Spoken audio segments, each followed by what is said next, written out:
Hey everyone, my name is Tigran, and if you can't pronounce my surname, that's completely okay. Most people just smile and move on. Happens every time, I would say. Beyond the standard paywalls. I spoke about this topic last month in London.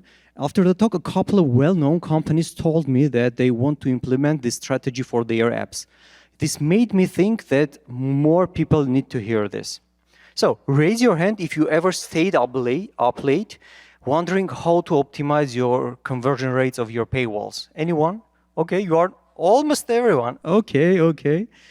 So hopefully this talk could be the sleep aid you need. In this talk, I am going to share our paywall optimization strategy.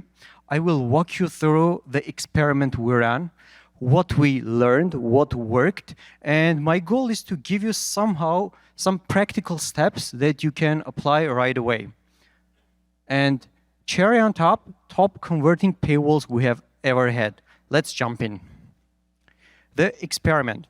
I haven't seen this approach being used in other apps before, so there is a slight chance it could be new for some of you as well. Long story short, instead of using just traditional standard paywalls, we've implemented animation before the paywall.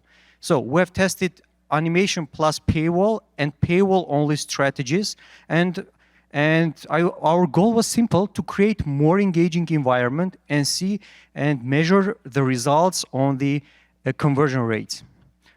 So, for context, the experiment was conducted on the CoinStats app, which is a crypto portfolio tracker operating on a freemium model. So, consider this scenario, the user's perspective. It's Black Friday and you open your crypto app. You see a green animated hand icon appears on your homepage. You tap it and Pepe the Frog emerges from the black hole and walks towards you. It splashes champagne right on your screen, and a message pops up. Everyone deserves premium this bull run.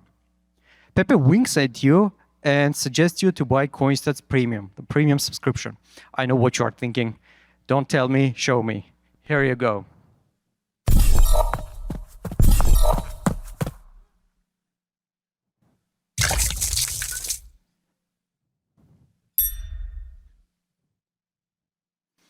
This is the animation plus paywall strategy. Thank you so much. And this one, the second, paywall only. Nothing interesting, just the paywall. So these are both approaches together for comparison.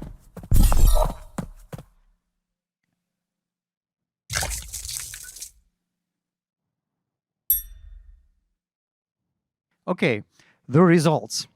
The results speak for themselves. The animation plus paywall strategy achieved almost 3 times higher conversion rate rather than paywall-only approach. And for Android, we saw 3.3 times higher conversion rate rather than paywall-only approach. It's worth mentioning that experimentation had some limitations. We haven't used control groups, for example. Still, the results were consistent enough to say that animation had a real impact. So the animation was designed to trigger while the user was opening the app, and also it could be activated manually while tapping the icon. Here is how it worked. This is Pepe the Frog.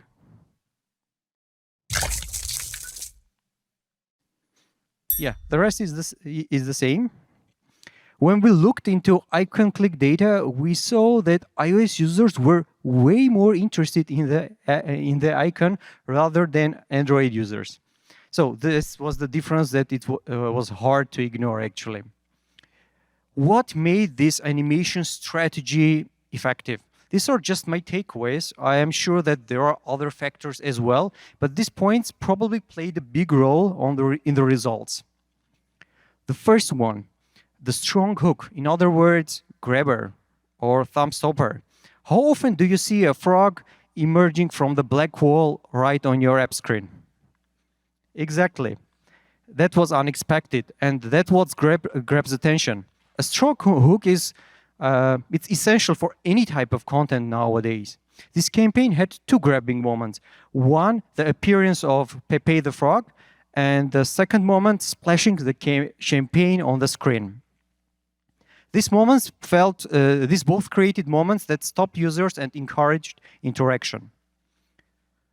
The way we sell is to grab attention first. Whose quote is this? Anyone? Anyone? You know? Oh, this is Raymond Robicam. This is he famously said that the way we sell is to grab attention first. And this is from 1940s. And this one is David Ogilvy has 16 tips how to create advertising, and one of them, open with the fire. You have only 30 seconds. If you grab attention in the first frame with the visual surprise, you stand a better chance of holding the viewer. So, this strategy being used from, I don't know, from 20th century, early 20th century. Establishing the second factor, I believe, is emotional connection. Establishing an emotional connection is fundamental in marketing. And using cultural icons is one of the ways to achieve that. People love memes. They are already emotionally connected with them.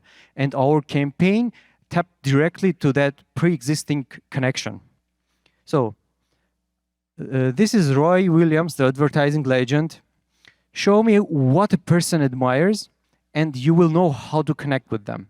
You will know how to attract future customers through your ads when you understand what they admire. I believe this works not just for marketing, this works for business development, networking, maybe dating as well, you know? So, with that idea in mind, we added two well-known memes or references in a 10-second animation. First, Pepe the Frog, big into crypto culture. He even inspired his own meme coin.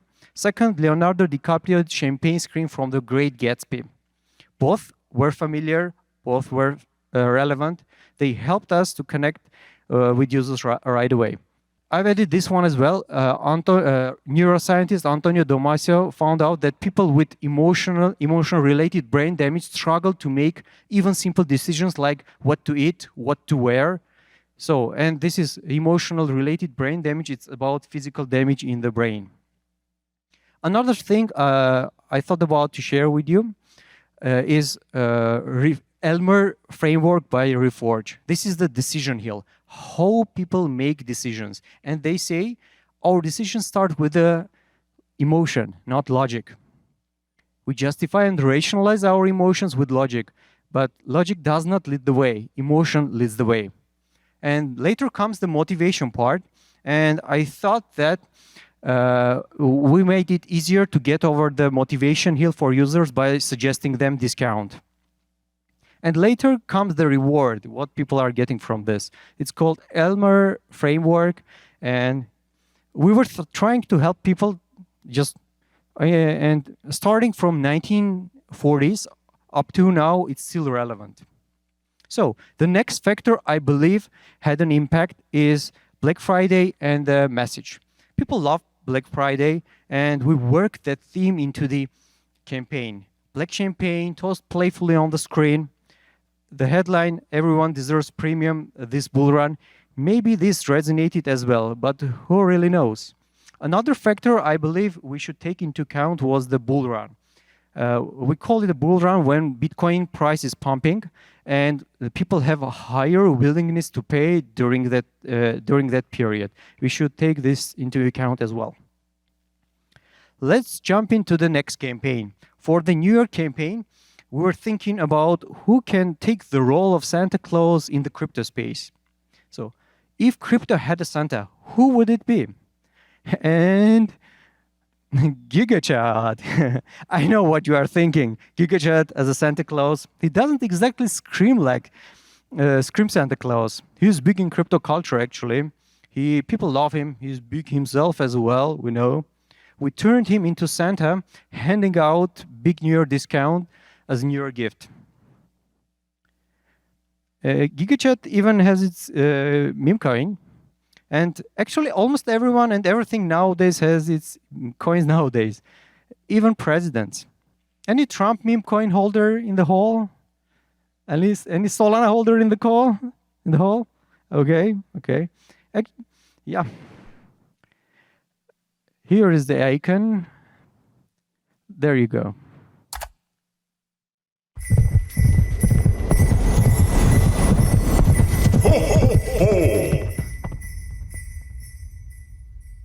GigaChat as a Santa Claus. That's it. Okay, before Black Friday, we ran a test. It was a Halloween-themed spooky campaign. We used a spider animation that looked like the Bitcoin logo. The results were promising, and that gave us confidence to go ahead with the Pepe campaign. Here it is.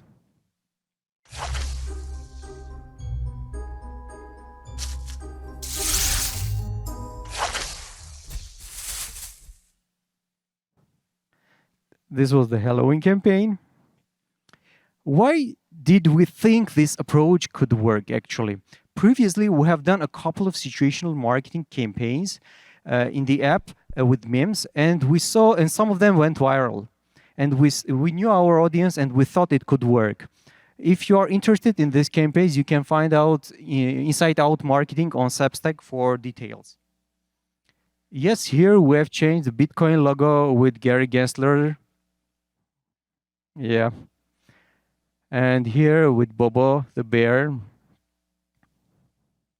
Anyway, how to set it up? The animation and icon can be configured directly from the backend infrastructure, eliminating the need to app updates when launching a new campaign. The paywalls have been created with Superwall, that also allows for changes without any app updates. For animation format, we have used Lottie files, which is lightweight and versatile, but has its limitations. Like if you want to use effects, glow, shadow, etc., you should take into account that Lottie has some limitations before designing things. For audio, we have used AAC and MP3. On the technical side, when the animation concludes, it's sending an event to Superwall, and Superwall is triggering the paywall. That's how this works. You are welcome to reach out to me if you have any questions about the setup. And a small tip to avoid delays with app approvals on the App Store, maybe you can disable the animations before submitting them. Okay. I've even suggest paywall companies to implement this strategy in their paywall platforms, so that it will be easier for users, for marketers like us to implement it. And I had this talk in London a month ago, and one paywall company told me that they are developing this strategy already. So maybe you will have this functionality soon. Yeah, just food for thought.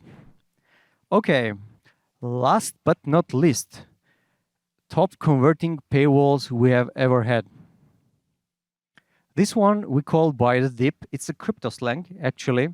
Buy the dip, when you are buying cryptocurrency at the lowest price you can buy it. Yeah, we call it buy the dip, and we use this slang in the paywalls.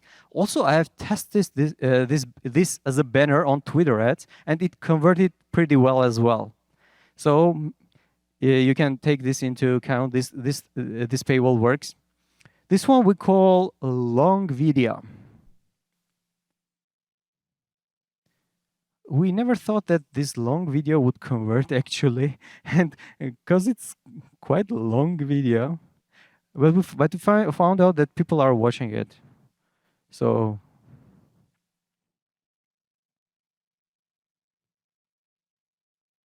yeah, so it's a long video. Just let's move forward. The other one with animation, this converted pretty well for us, so we can take into account. And the one with toggle, this one was good as well. I couldn't get these campaigns done without the amazing team we have. Thanks for bearing with me today, guys. If you have ever decided to use this strategy for your apps, I would really interested in knowing how it went for you. By the way, this strategy will be easier to implement for brands that have mascot like Duolingo. Let's connect on Substack, Twitter, Telegram, I don't know, anywhere. Thank you. You said you didn't use control groups for the tests, were you A/B testing anything, or were you just launching new things and kind of doing pre-post analysis? We haven't used control groups. We have just A/B tested both results. That's it. Versus your previous paywall. Yeah. It has some limitations, actually. We should have developed some stack to do that, but we didn't have more time to do so.